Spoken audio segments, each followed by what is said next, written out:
आखिर कब जेल से बाहर आएंगे सिसोदिया? पहले सुप्रीम कोर्ट से लगा था झटका, अब निचली अदालत से भी नहीं मिल रही राहत। दिल्ली शराब नीति मामले में आम आदमी पार्टी के नेता मनीष सिसोदिया को कोर्ट से राहत नहीं मिल रही। पहले सुप्रीम कोर्ट में होने वाली सुनवाई टल गई और अब राउज एवेन्यू कोर्ट ने सोमवार को सिसोदिया की न्यायिक हिरासत को 22 जुलाई तक के लिए बढ़ा दिया, जिसमें उन्हें वीडियो कॉन्फ्रेंसिंग के जरिए पेश किया गया था, जिसकी सुनवाई अब 22 जुलाई को होगी। आपको बता दें कि मनीष सिसोदिया दिल्ली सरकार में आबकारी मंत्री रह चुके हैं।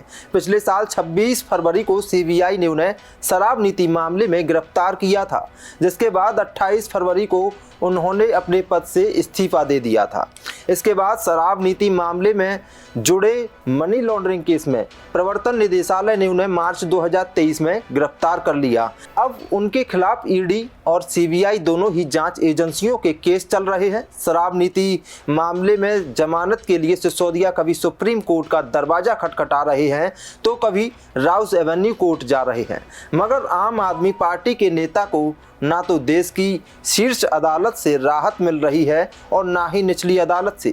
सुप्रीम कोर्ट में 11 जुलाई को मनीष सिसोदिया की जमानत याचिका पर सुनवाई होनी थी, मगर सुनवाई करने वाली पीठ में शामिल जस्टिस संजय कुमार ने निजी वजहों से खुद को मामले से अलग कर दिया।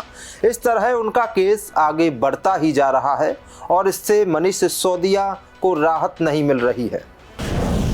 डोनाल्ड ट्रंप पर हमले के बाद इस्कॉन का दावा, भगवान जगन्नाथ ने बचाई अमेरिका के पूर्व राष्ट्रपति की जान। अमेरिका के पूर्व राष्ट्रपति डोनाल्ड ट्रंप पर हमले के बाद इस्कॉन की तरफ से बड़ा दावा किया गया है।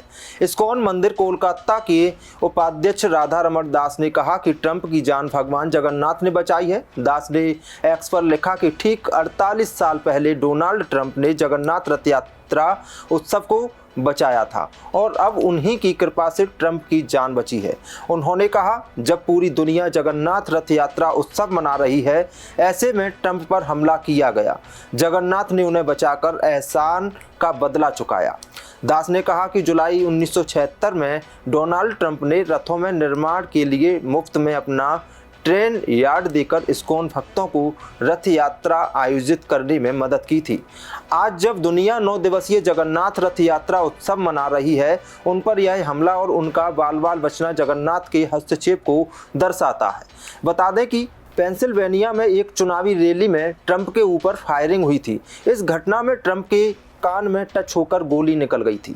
इस्कॉन कोलकाता के उपाध्यक्ष राधा रमण दास ने ट्रंप के बाल बाल बचने को देवीय हस्तक्षेप बताया। राधा रमण दास के एक्स पर पोस्ट को इस्कॉन कोलकाता मंदिर में आधिकारिक एक्स हैंडल से भी रीपोस्ट किया गया है।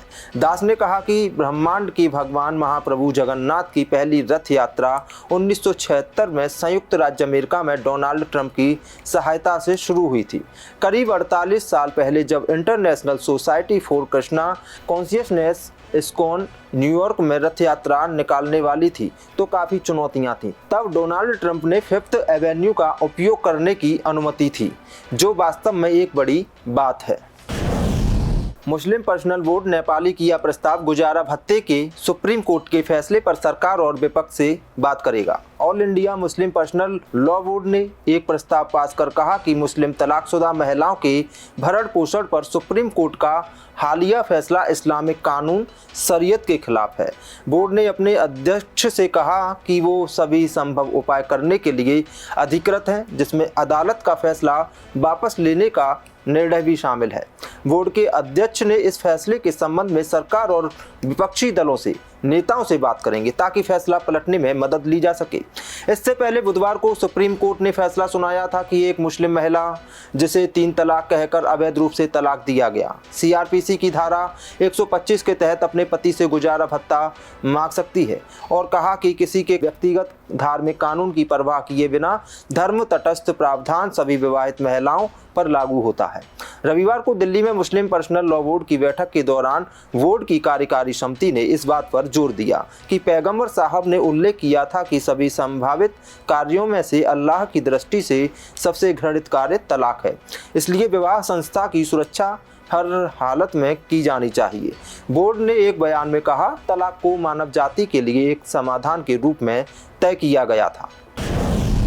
पांचवें टी20 में भी जिम्बाब्वे पर भारी पड़ी टीम इंडिया। यशस्वी जायसवाल ने एक गेंद में जड़े 13 रन। टीम इंडिया ने रविवार को हरारे के मैदान पर खेले गए पांचवें टी20 में जिम्बाब्वे को हराकर 5 मैचों की टी20 सीरीज को 4-1 से जीत लिया। पांचवें टी20 में जिम्बाब्वे ने टॉस जीता और भारत को बल्लेबाजी के लिए बुलाया। संजू सैमसन ने 50 लगाई और रियान पराग के साथ 65 रन की साझेदारी की। शिवम दुबे ने डेथ ओवर्स के चौके छक्के लगाकर टीम का स्कोर 167 रन तक पहुंचाया। 168 रन चेंज कर रही जिम्बाब्वे की टीम 18.3 ओवर में 125 रन पर ऑल आउट हो गई। इस मैच में कई मूवमेंट्स और रिकॉर्ड्स देखने को मिले। यशस्वी जायसवाल ने सिकंदर रजा की एक बॉल पर 13 रन बनाए। दरअसल मैच से पहले ओवर में जिम्बाब्वे के कप्तान सिकंदर रजा बॉलिंग करने आए। उनकी पहली बॉल पर जायसवाल ने 6 लगा दिया। ये बॉल नो बॉल थी। इसके बाद फ्री हिट पर जायसवाल ने फिर से 6 लगाया। इस तरह से उन्होंने एक बॉल पर 13 रन बनाए। इसके बाद इसी ओवर की चौथी बॉल पर रजा ने उन्हें बोल्ड कर दिया। शुभमन और अभिषेक के कैच छूटे।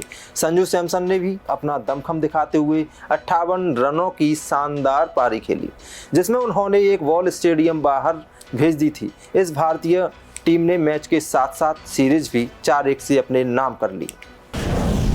कमर दर्द की बीमारी ठीक करने का झांसा देकर युवती ने दंपत्ति से लूटे करीब 2 लाख के गहने। घटना सीसीटीवी कैमरे में हुई कैद। ग्वालियर शहर में भरोड़ापुर थाना क्षेत्र की एक ऐसा मामला सामने आ रहा है जहां कमर दर्द की बीमारी ठीक करवाने का झांसा देकर एक युवती ने महिला से करीब 2 लाख के गहने ठग लिए। दरअसल मुरैना जिले के बागचीनी में रहने वाली कमलेश कुशवाहा के काफी समय से कमर में दर्द की बीमारी से परेशान है। वह अपने पति अमर सिंह कुशवाहा के साथ बामोर से बहुड़ापुर तक टेम्पो में सवार होकर आ रही थी। इसी टेम्पो में बैठी एक अज्ञात युवती उनसे बात करने लगी तो बीमारी से परेशान महिला ने उसे बताया कि बीमारी में आराम नहीं मिल रहा है, इसी की दवा लेने ग्वालियर जा रही है। इस पर युवती ने उस महिला को बताया कि उसे भी इसी तरह का दर्द हुआ था। उसने बहुड़ापुर पर एक माता के मंदिर में अर्जी लगाई और दर्द पूरी तरह से गायब हो गया। दर्द से पीड़ित कमलेश युवती की बातों में आ गई और वह भी मंदिर में पूजा कराने के लिए उसके साथ चली गई। जहां युवती मंदिर में महिला के पति के साथ पहुंची। मंदिर पहुंचते ही युवती ने महिला के पति को पूजा का सामान लेकर आने को कहा। जब महिला का पति सामान लेने चला गया तो महिला के साथ पूजा कराने बैठ गई। युवती ने कमलेश कुशवाहा के गहने उतरवा कर पूजा में रखवाए। उन्होंने अपना 1 तोला का मंगलसूत्र और उसमें लगे 8 मोती पूजा में रख दिए। इसके बाद युवती उनसे बोली कि इस मंदिर में पूजा का महत्व तब ही माना जाता है जब गहने की फोटो कॉपी मंदिर में लगी हो। इस बहाने से युवती महिला का मंगलसूत्र फोटो कॉपी कराने के बहाने लेकर फरार हो गई। जब वहां वापस नहीं लौटी तो महिला और उसका पति दिन भर मंदिर पर युवती का इंतजार करते रहे, लेकिन वह वापस नहीं आई। धोखाधड़ी का एहसास होने के बाद दंपत्ति थाने पहुंचे और शिकायत की। उनकी शिकायत पर जब पुलिस ने आसपास लगे सीसीटीवी कैमरे को खंगाला तो युवती की हरकत सीसीटीवी कैमरे में कैद हो गई। फिलहाल पुलिस ने दंपत्ति की शिकायत पर युवती के खिलाफ मामला दर्ज कर उसकी तलाश शुरू कर दी है। देश दुनिया की सभी खबरें देखने के लिए जुड़े रहिए आचरण न्यूज से। आचरण न्यूज, हर कदम आपके साथ।